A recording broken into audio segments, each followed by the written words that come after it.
Bəli, bəzi insanlarda sual yarana bilər ki, qardaş, nə ehtiyacı var ki, məsələn, niyə məhz İmam Hüseynə yas saxlayırsınız? Məgər o birisi peyğəmbərlərin qəmli günləri olmayıb?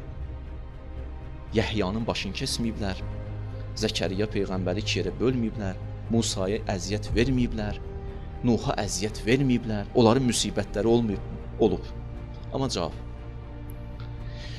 124 min peyğəmbər hamısı işi bir digərin işini tamamlayırdı. Quran belə buyurur, Ərsəlnə rusulənə tətra. Peyğəmbərləri biri digərini ardıcan göndərdik. Vəssəlnə ləhumul qovl. Hamısının sözü biri digərini təsdiq edirdi. Bunlar ayrı-ayrı insanlar olmayıblar. Bunlar biri digərini işini tamamlayıblar.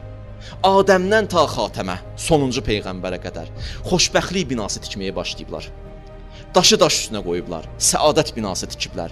Sonuncu daşı isə bizim peyğəmbərimiz qoydu və bina tikildi. Səadət binasını 124 min peyğəmbər zəhmət çəkdi, tikdi. Nələrə qatlaşaraq, əziyyətlərə qatlaşaraq, min əziyyətə. O bina tikildi və qoyuldu, gedildi. Bəni Üməyyə gəldi, o binanı dağıtmaq istəyirdi. 124 min peyğəmbərin zəhmətini hədər eləmək istəyirdi. Həzrəti İmam Hüseyn əleyhissalam canını verdi. Balaları ilə birlikdə, canı ilə birlikdə, qardaşları ilə birlikdə, bacısı əsir olmaqla, canından keçdi, can bahasına, qan bahasına, xanım Zeynəb kimi şəxsiyyətin əsarəti bahasına qoymadı o bina uçulsun. Hüseynə yas saxlamaq elə 124 min peyğəmbərə yas saxlamaqdır. Hüseynə ağlamaq elə Musaya ağlamaqdır, Yəhyaya ağlamaqdır. Hüseynə qəmlənmək 124 min peyğəmbərə qəmlənməkdir. Çünki onların işinin nəticəsini xarab eləmək istəyirlər, Hüseyn canını verdi. Və Hüseyn bütün peyğəmbərlərin müsibətlərinin varisidir. Əgər Yəhyanın başını kestilər, İmam Hüseynin başını kestilər. Əgər İbrahim peyğəmbəri tonqalın üstünə atırlar, İmam Hüseynin ailəsi, xeymələri od vurulur. Əgər Zəkəriyyanı iki yerə bölürlər, Əli Əkbəri tikə-tikə ediblər. Əgər o birisi peyğəmbərlərə 1000 dən əziyyət veriblər, həmən əziyyətlər bizim İmam Hüseynə verilib. Bütün müsibətlər yığışıb Kərbəla çölünə. Hüseyn bir şəxs deyil, Hüseyn bir məktəbdir. Aşura ərəb tarixi deyil, Aşura bəşəriyyətin tarixidir. Kərbəla bir məkan deyil, məkanın zamanın fövqündədir.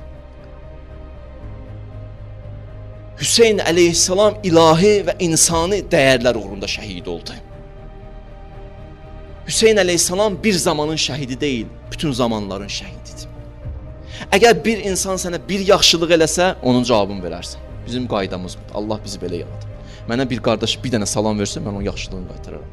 Əgər bir qardaş sənə canın xətərdə olsa, canını qurtarsa ölümdən, ona bir ömür borclusan, hər nəfəs aldıqca borclusan. Biz Hüseyn əleyhissalama hər nəfəs aldıqca borcluyuq. Çünki qoymadı o insani, ilahi dəyərlər. Musanın, İsa'nın, Nuhun, İbrahimin, Adəmdən Xatəmə qədər bütün peyğəmbərlərin zəhmətinin hədərə getməyinin qarşısını aldı. Bu Hüseyndir. İnnəl Hüseynə misbahul huda və səfinətun nica. Həqiqətən bu şəxsiyyət hidayət çırağıdır. Həqiqətən bu şəxsiyyət nicat gəmisidir. Ona görə ziyarətnamələrdə belə oxuyuruq. Əssəlamu aleyk, ya varisə Musa. Ay Musanın varisi, salam olsun sənə. Əssəlamu aleyk, ya varisə Nuh. Ey Nuhun varisi, salam olsun sənə. Ona görə Əhl-i Beyt özü bizə tövsiyə edir. Deyir, ağlamaq istəsöz Hüseyni ağlayın. İmam Rıza deyir, ağlamaq istəsöz Fəbkilili Hüseyn. Hüseyni ağlayın. Çünki Hüseyni ağlamaq elə 12 imamı ağlamaqdır. 12 imamı ağlamaq elə 124 min peyğəmbəri ağlamaqdır. Biz bütün peyğəmbərlərin yasını tuta bilmərik. Amma Kərbəla günü, Aşura günü elə bütün peyğəmbərlərə yas tuturuq. Bir gün. Hər gün durub bir dənə peyğəmbərə yas tutsaydıq, onda təqvim dolardı. Amma İmam Hüseyni yas saxlamaqla elə bütün məzlumların yasını saxlayırıq. İmam Hüseynə dəyər vermək, insani və ilahi dəyərlərə qiymət verməkdir. Allah bizi İmam Hüseyndən aya salır.